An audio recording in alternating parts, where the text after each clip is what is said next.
Welcome back, guys. We trust you've been staying safe. We just hit 200 subscribers and we thank you so much for your support so far. Kindly subscribe to the channel if you already haven't. Even before you start watching this video, help us hit 1,000 subscribers by end of Christmas this year. Thank you. Hey, what's going on, everybody? It is Twitch here with this week's TBT Move. And you're like, Twitch, what is TBT Move?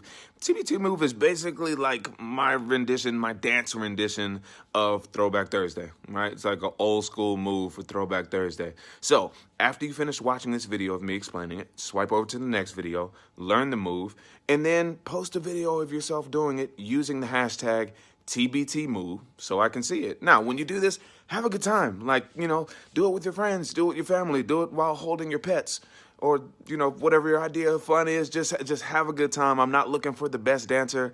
I'm just looking to spread positivity and joy, and dancing is the best way that I know how to do that. So, have a good time with this thing. TBT Move. Let's get it. Welcome back, guys. I trust you are fine and staying safe. Now, this just in, breaking news. Popular Hollywood person Stephen Laurel Twitch boss has died at the age of 40. He was found dead in a hotel room just a day or two ago, and the story is still unfolding. But if you have followed his career from So You Think You Can Dance to the Ellen DeGeneres show, you may have questions over how Twitch died and what caused his death at the age of 40 years old. Today's true crime story is quite shocking, honestly, because this is a man who was full of life. You would see him often on his social media handles dancing so joyously, being so excited about life, doing things that had no indication that he was dealing with anything or that somebody had any beef with him in any way whatsoever. So the question has been lingering and has been put out there by so many people in so many contexts since the news of his death broke, that what has caused the death of this lively and young and budding personality. If you are ready for this ride, buckle up and let's go as we seek to dig into the life and death, and if possible, dig deeper to find the cause of the death of Stephen Laurel Twitch boss. Now, like I usually say, let's first know the background of the man, and then maybe we would understand why things have happened the way they have happened. Now, Twitch, whose real full name is Stephen Laurel Boss, was born on September 29, 1982 in Montgomery, Alabama. He rose to fame in 2008 when he was the runner-up on So You Think You Can Dance Season 4. For those of you who are not familiar with that show, it's a show about dancing, and it's quite high profile, it's all around. And he debuted on the Season 4 edition. Now, he returned to So You Think You Can Dance as an all-star in 2011, 2012, and 2013, and also as a team captain in 2015. He was also a judge on the series in 2018 and 2022. Along with So You Think You Can Dance, Twitch was also known as a DJ on the Ellen DeGeneres show, which he appeared on from 2014 to the talk show's finale in 2022. In addition to his dance career, Twitch was also an actor starring in movies like Blades of Glory, Hairspray, Storm the Yard, Homecoming, Step Up 3D, Step Up Revolution, Step Up All In, and Magic Mike XXL. He also appeared in TV shows like Modern Family and Young and Hungry.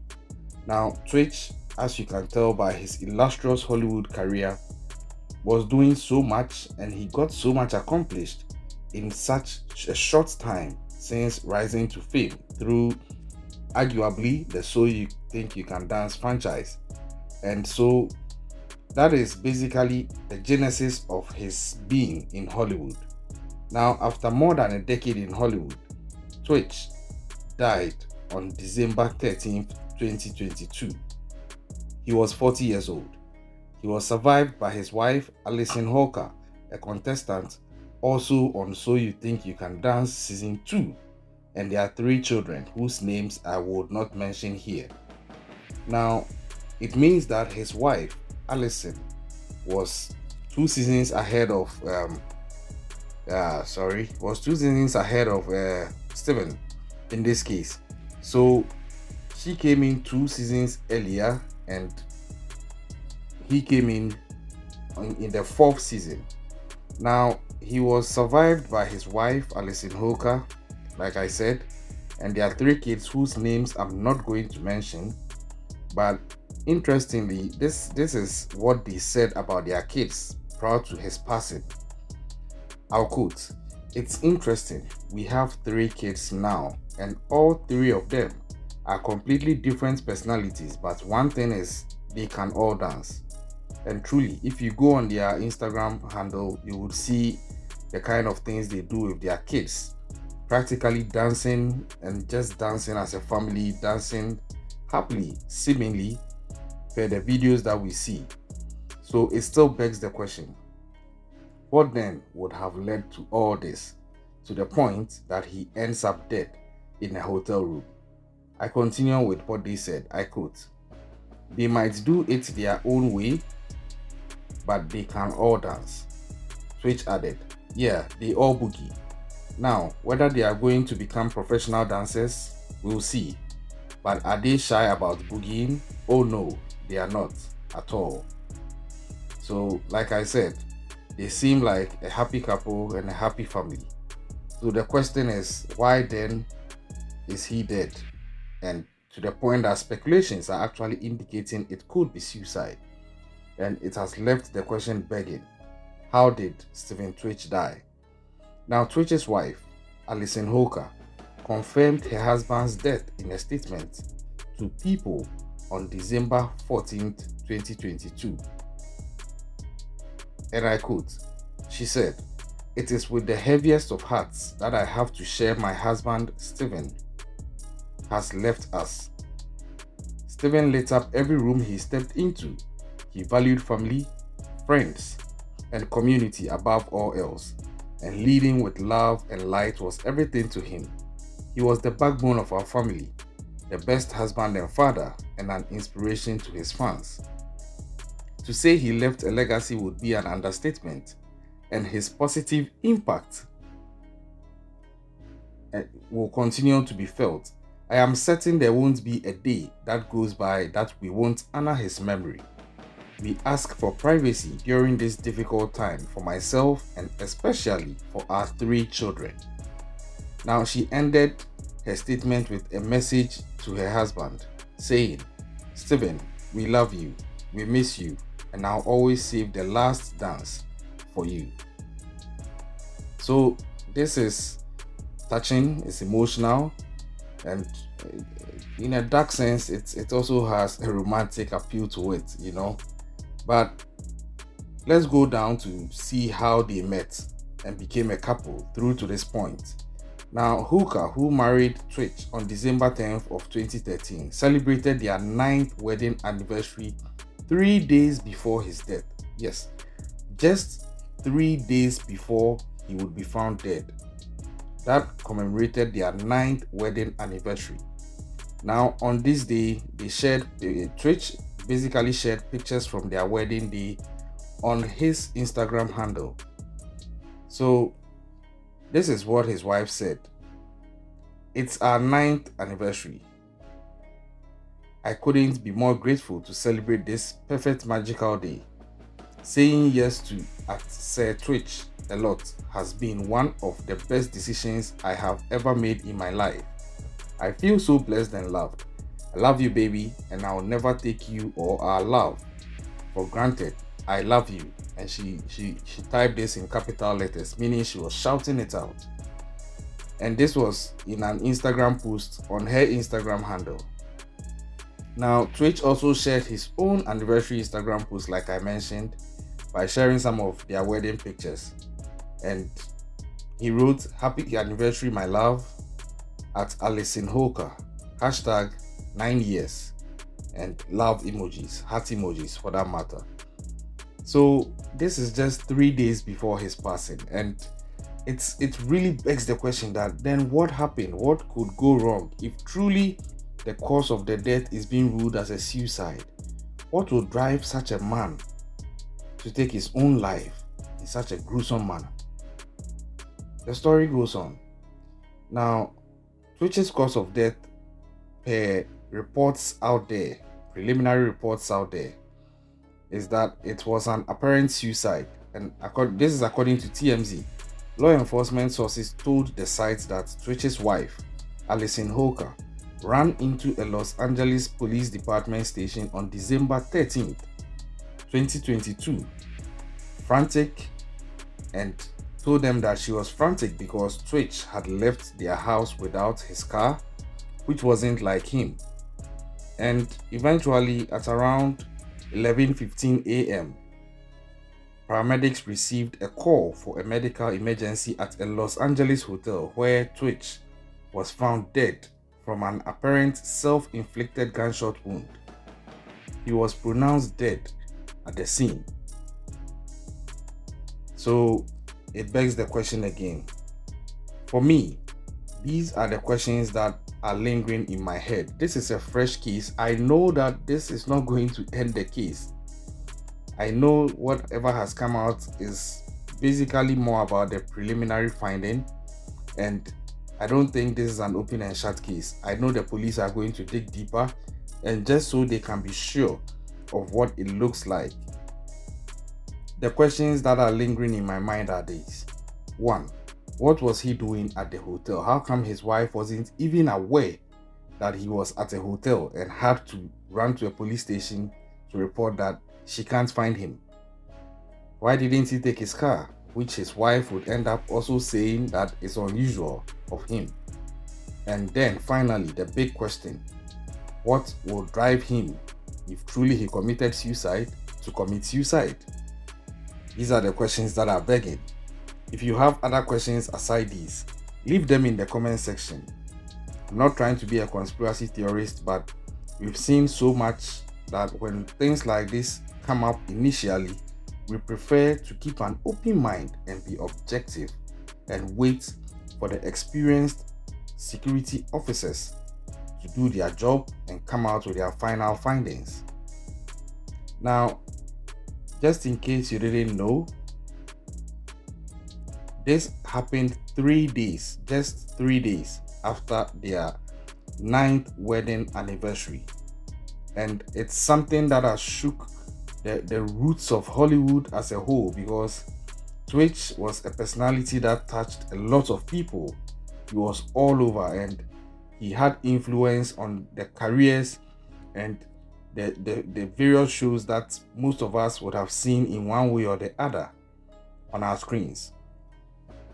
Now, aside being very frequent and a key figure in the So You Think You Can Dance franchise, Stephen Twitch also had a stint, I won't even say a stint, he had a very medium to long-term working relationship with controversial but really influential talk show host Ellen DeGeneres.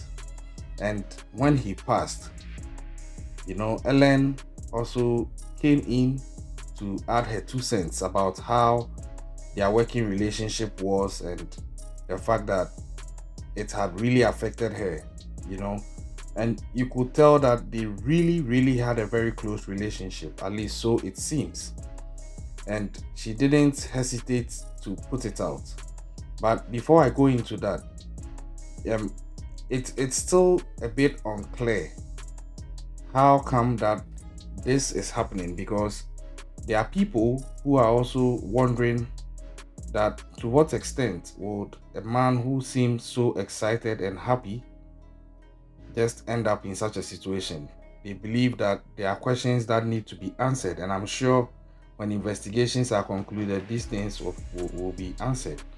But additional reports coming in is that Twitch was on DeGeneres' long-running syndicated daytime talk show, and he joined the show as a guest DJ in 2014 before he became a permanent fixture on the show later, and he was named the show's co-executive producer in 2020. So you will see how far they traveled together from 2014 until the show actually came to an end in 2022, to the point that Twitch actually became the co-executive producer in 2020. Now, it's with the heaviest of hearts that I have to share my husband Stephen has left us. This came from his wife, and when you look at how his wife also was with him, I don't know them personally. All I have to say about them, or all I know about them that I'm going to talk about, have to do with what I've seen on their social media handles. Although that in itself is not an absolute thing to rely on when you have to talk about somebody and treat it as it's a factual representation of how they were in reality. But then, going by what we see on his social media handle, we see in shows and on the internet out there, it seemed that these guys were a happy couple. He seemed like a happy man who had a wife who also made him happy. He was happy with his family. And honestly, I don't know what would drive a man in such a situation, looking at the lovely kids he has also, that something would drive him to the point where he will take his own life if he actually did. And he was actually quoted once as saying that, "My favorite job is being a dad, even though the hours aren't great and the pay is pretty lousy." You know, he goes on to talk about why he enjoyed being a dad, and the fact that he really loved the fact that he was able to be there for his kids and all. So you begin to wonder why such a thing is happening. For me, it's a bit incomplete. I feel that there is more to this story. Ellen DeGeneres has come out to give a post, like I said, on her social media handle. She shared a picture of her and Stephen Twitch in a deep hug, and this was when they were taping the last or final episode of the Ellen DeGeneres show at the Warner Brothers studio. So I don't know. The case is still unfolding, and I'm eager to see how this pans out. Some way, somehow, I feel there is a possibility that there could be an eventual twist to this story. Or I pray, for the sake of his legacy, for the sake of his children, that it wouldn't end up being something that would mar his good name, that would mar his legacy, and that might leave his family in a state that is not so desirable. I would hope that the whole thing would be completed and concluded in such a manner that he goes to rest peacefully, although under such circumstances which are not the best, but at least his family can focus on finding the strength to move on peacefully without having to deal with any controversies or scandals for that matter. We wait to see. And for me, personally, I believe that the police are very competent in such issues. They are going to delve into the matter. I know they already are doing so. So I will just keep my fingers crossed. But then I wish his wife, his kids, and all his loved ones the strength to go through this time, keep their heads, keep their cool, and try to pick up the pieces as they move on. And may Stephen Twitch boss rest in perfect peace. He was such a lovely personality, at least by what I saw on social media. Let me know in the comment section what you also think, or any add-ons that you've heard out there which wasn't covered in this video. I'll be following the story closely, as and when other facts are coming up, I'll do well to share them with you. But hey, thank you so much. Our subscriber count is growing. We've moved from 200 to 300 subscribers, and Christmas is also fast approaching. The target was actually to hit a 1,000 subscriber count at least before the end of this Christmas. It's not too late. Kindly subscribe to the channel if you already haven't done so. Share the video with your circles and urge them to also subscribe. Turn on post notifications. Leave your comments in the comment section. And as always, I would say, stay safe out there.